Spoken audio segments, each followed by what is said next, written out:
cuando estuviste la última vez en el programa hiciste una serie de análisis y sobre todo de perspectivas, que es lo que muchas veces a la gente le interesa, porque la realidad más o menos todos los que quieren estar informados la tienen a la orden del día en todos los medios posibles. Pero el tema está en el análisis de aquellos que están en la coyuntura, que están analizando los números de manera finita. Pero por supuesto, desde ese último momento hasta ahora aparecieron los cuadernos. Y entonces es, como pasa siempre en este país, borrón y cuenta nueva, sobre todo, por ejemplo, en un tema tan interesante y tan importante como lo conversábamos vez pasada, que era el impulso que la obra pública le podía dar a la economía en general para que no se llegara a un grado de recesión, como lo acaba de reconocer el Ministerio de Economía, que vamos a tener una caída del 1%. Y el tema está que yo quiero conocer primero cuál es tu punto de vista sobre cómo este tema de los cuadernos va a influir de manera directa en las empresas, de manera directa en la obra pública más específicamente.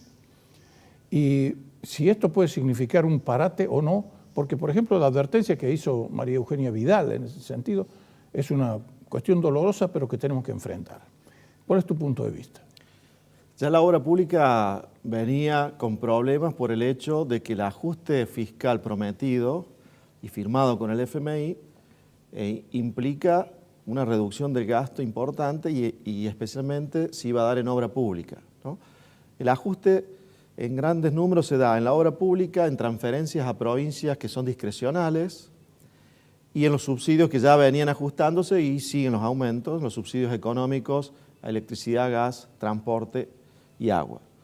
O sea que se iba a dar y se va a dar un ajuste en la obra pública para bajar el déficit. Seguro. Se agrega el tema de los cuadernos, que además de que muchas empresas del rubro están involucradas en el tema, ¿cuál era la posibilidad de contrarrestar la caída en la obra pública que ya se iba a hacer por el recorte que se está viniendo? Las obras por PPP, participación público-privada. Exacto. Y bueno, también empresas, debe haber muchas empresas que estaban por incursionar en PPP, o sea, generar obras financiadas por privados, que luego se la van cobrando el Estado o se van cobrando de los privados con peajes y otro tipo de canon, que ahora posiblemente no tengan la intención de seguir con esos proyectos por el hecho que quizás estén involucradas en los cuadernos, ¿no? Eso por un lado y la financiación por el otro, pero el anuncio es que va a haber un fideicomiso precisamente para el PPP, pero uno no sabe si efectivamente eso alcanza, ¿no? Porque estamos hablando, los ofrecimientos que habían eran por 6.000, 7.000 millones de dólares, era mucha plata. Claro, el financiamiento estaba complicado ahora por las tasas y lo que sabemos en materia financiera. Además, alguien que invierte en PPP, una obra a 10, 15 años, implica que el Estado de Argentina le respeta el contrato por 10 o 15 años. Seguro. Y bueno, ante la turbulencia, el riesgo en general, a lo mejor no tanto por este gobierno, sino por los que pueden seguir, aumenta ese riesgo de que no te cumplan el contrato. Entonces, no va a estar simple recuperar o compensar con obras de PPP lo que se iba a recortar en obras directas del sector público. Me parece que no es el contexto apropiado para pensar que se va a recuperar la obra por ese lado. El tema del ajuste del gasto, Gustavo, haciendo unos números del gasto nacional, que gasta aproximadamente 20 puntos del PIB, aun cuando este año cumple la meta, este año tiene que tener un déficit primario de 2,7% del PIB, tiene que llegar a cero después en los siguientes 2 años, hasta el 2020. Esos 2,7 del PIB de déficit que hay que eliminar, si uno lo divide por el gasto público que se puede bajar, porque el gasto en jubilaciones y en planes tiene una fórmula de movilidad que va automáticamente. Tema que vamos a analizar enseguida aquí con Florencia Cosentino, que está esperando con nosotros, investigadora de la Bolsa de Comercio de Córdoba. De manera que lo que puede ajustar el Estado es aproximadamente un 40% del gasto, ¿cierto? El otro 60% tiene movilidad. Si tenés que ajustar 2,7 del PIB sobre la porción del gasto que puede ser reducida, te da que tiene que bajar 1/3 el gasto público. Para llegar al equilibrio fiscal, esas erogaciones que pueden bajar tienen que caer 1/3, 33%, para cumplir con esa pauta. Eso y quedarnos quietos es más o menos lo mismo, ¿no? Porque sobre que había poco. Por eso, ¿cómo está ajustando el Estado este año? La Nación y también muchas provincias están haciendo caer los salarios reales del sector público. Este año Contame vos que sos profesor universitario. Bueno, el reclamo que hay en las universidades es que ha habido un aumento del 15% este año. La inflación va a estar arriba del 30%. Ahora, no es algo que está ocurriendo solo con los profesores universitarios, en realidad está ocurriendo con todo el sector público nacional y en varias provincias. Estaba revisando, por ejemplo, Santa Cruz, que en los primeros meses del año el gasto en salarios subió 9%. 9%. Lo que pasa es que eso está fundido. Es decir, no Con lo cual, otra. el Estado está recuperando su finanza este año, licuando salarios en forma generalizada. No es que hay un problema solo con los docentes universitarios, es la forma de ajustar. Y no queda mucha otra alternativa dado el déficit que deben bajar. Eso es lo complicado del tema. Lo único que yo creo que lo que le falta a este gobierno es que el esfuerzo, primero que el esfuerzo lleva a buen puerto, ¿no? Si uno hace un esfuerzo de que tu salario real te caiga este año, que sea para bien y que arreglen las cosas y pueda la economía mejorar el año que viene. Segundo, que me parece que faltan medidas donde hay más poder adquisitivo, que haya más esfuerzo. Suponte los salarios más altos del sector público, que no aumenten este año directamente o el año que viene, que los congelen. Salarios altos de funcionarios de alto rango, funcionarios de empresas que tienen salarios muy altos, y bueno, que no aumenten por un año. Me parece que está faltando como mensaje a la sociedad ese tipo de esfuerzos. Ahora, le tenemos que pedir lo mismo a los legisladores y a los jueces, ¿no? Y a los jueces, por supuesto, y a los legisladores.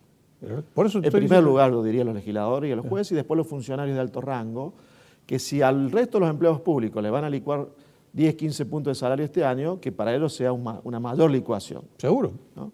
Me parece que este gobierno le está faltando alguna vez ese los tipo paguen de- los sectores de mayor poder adquisitivo, Así es. porque siempre lo paga el pobrerío, eso es indudable.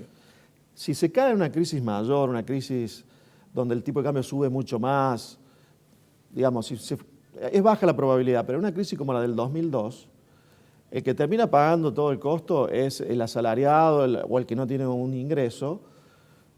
Recordemos que de la Rúa había bajado 13% los salarios nominales para una porción de los empleados públicos y una porción de los jubilados. Y al año siguiente, Duhalde, con la devaluación, que generó 25% de inflación minorista sin suba de salarios, o sea, en el 2002 subieron 0% los salarios y 25% el IPC, quiere decir que le hizo caer 20% el salario real a toda la economía, a todos los asalariados de altos y bajos ingresos. Por eso hay que tratar de evitar ese tipo de crisis. Entonces yo que sigo los números digo, bueno, si este año te van a licuar un poco el salario en el sector público, habrá que bancársela si sirve para que evitemos la gran crisis. Pero haría falta que haya un mayor esfuerzo, donde se pueda hacer más esfuerzo, y que además se aseguren otras medidas para que esto lleve a buen puerto y por lo menos la economía veamos que empieza a mejorar el año que viene. En esta misma línea de pensamiento hay un pedido, es decir, no hemos empezado a recibir las consecuencias del acuerdo con el Fondo Monetario, ya le estamos pidiendo un waiver, ¿no? Ya le estamos pidiendo perdón, es decir, está diciendo waiver como perdón, el término internacional que se utiliza. Y por ejemplo, esos 3.000 millones de dólares que había que recuperar de las LEVAC, le están diciendo no me lo saques por ahora. Sí, además del perdón al fondo, están buscando, en este momento me parece que es una de las claves, están buscando entre 10 y 15 mil millones de dólares más afuera, de financiamiento quizás contingente. Quiere decir que alguien te asegure que te va a prestar si te hace falta. O sea, Claro. Si te falta plata el año que viene, te prestan. Si no te hace falta, no te prestan. Pero que ya esté el compromiso de prestarte ahora, porque hay una porción importante de gente en los mercados que todavía tiene dudas sobre Argentina, sobre su capacidad de pago, porque al final de cuentas con el préstamo del fondo no cierran todos los números el año que viene. Todavía faltan Sí, entre 8.000 millones de dólares que hizo el gobierno y 15.000 o más que dicen algunos privados. Entonces, si el gobierno consiguiera ese préstamo contingente, calmaría bastante las aguas por el lado del financiamiento. Digamos, ya no habría tanta impaciencia respecto a ese punto. Lo otro sería realmente mostrar un programa fiscal que muestre de que se va a bajar el déficit a cero en 2 años. Este año se está cumpliendo con la meta, pero están negociando con los gobernadores para repartir los costos y anunciar cómo se va a llegar a 0% de déficit en el 2020, que implica una caída grande el año que viene y la otra caída al año siguiente. Con esas tres, y están las LEVACs, o sea, con ese nuevo préstamo que debería calmar en materia financiera, con el programa fiscal que demuestre que es cumplible la reducción del desequilibrio, y con un plan para el LEVAC, para seguir sacando LEVACs. Bueno, mal no le fue hace 10 días, sacaron ¿no? Casi 300.000 millones de pesos. Sí. Entonces las fuentes de pesos que se irían al dólar irían aplacando mucho, porque ahora lo que hay es la sensación que el gobierno te quiere licuar si estás en peso y por ende si te sobra un peso te vas al dólar. Y eso se puede calmar mostrando mucho poder de fuego en reservas para intervenir, pero también cada vez más sacando las LEVAC del juego, que no implica incumplir, por supuesto, sino recomprando y en algún caso quizás, sobre todo los bancos, le cambiarán en algún momento las LEVAC a corto plazo por algún bono a más largo plazo, donde la tasa sea menor, por supuesto, pero que se lo vea como una transacción voluntaria y no obligatoria. Es muy probable que eso ocurra. Es decir, que allí está ya ni siquiera sintonía fina, hay sintonía gruesa. Así demostrame que sabés hacer los deberes. Eso es lo que le está pidiendo el mercado al gobierno, ¿no? Porque hoy, por ejemplo, imagínate, dijeron, bueno, en línea con lo que decías vos recién, vendieron 350 millones de dólares y el dólar volvió a tocar un récord, 31,50. ¿no? Sí, porque hay desconfianza. Esta sensación de que te quiere licuar el gobierno. Y si te va a licuar, pásate a dólares. Sería un poco lo que se está pensando en el mercado. Rumores de que el gobierno le convendría que suba aún más el dólar. Esos rumores lo único que hacen es convalidar que la gente siga comprando dólares. Pero bueno, hasta que no se dé esta certidumbre sobre lo fiscal y el financiamiento, me parece que va a ser difícil parar eso. De todas maneras, son subas del tipo de cambio que se van dando en escalera, o sea, no de una sola vez que suban todo el tramo que ha subido hasta ahora, y eso, quizás por una cuestión psicológica, es mejor que si hubiese subido de 20 a 31 de una sola vez. Es como que genera menos problemas en el sector privado, me refiero a que no se contagie hacia otros lugares, el hecho de la escalerita, ¿no? de instalarse una semana en un lugar, después vuelve a subir 1 o 2 pesos, se vuelve a estabilizar, vuelve a subir, genera menos problemas. Pero el dólar que haya subido le va a servir al gobierno para bajar el déficit de cuenta corriente, el déficit de los dólares, y bien aprovechado sirve también para licuar el déficit fiscal a través, en definitiva, de bajar el salario real a los empleados públicos y por algunas otras vías, ¿no? En definitiva, eso es lo que está ocurriendo. Hablando de perspectivas, 2 aspectos. ¿En cuándo termina el dólar a fin de año, según vos? ¿Quién lo sabe? Te estoy pidiendo la bola de cristal. Está en muy este difícil país. Porque si se consiguiera ese financiamiento, el dólar actual no es un mal número para decir lo estabilizamos acá, tratamos de estabilizar en el sentido de que pueda seguir acompañando la inflación y no que se vuelva a estabilizar en valor nominal y que dentro de un año esté de nuevo bajo, ¿no?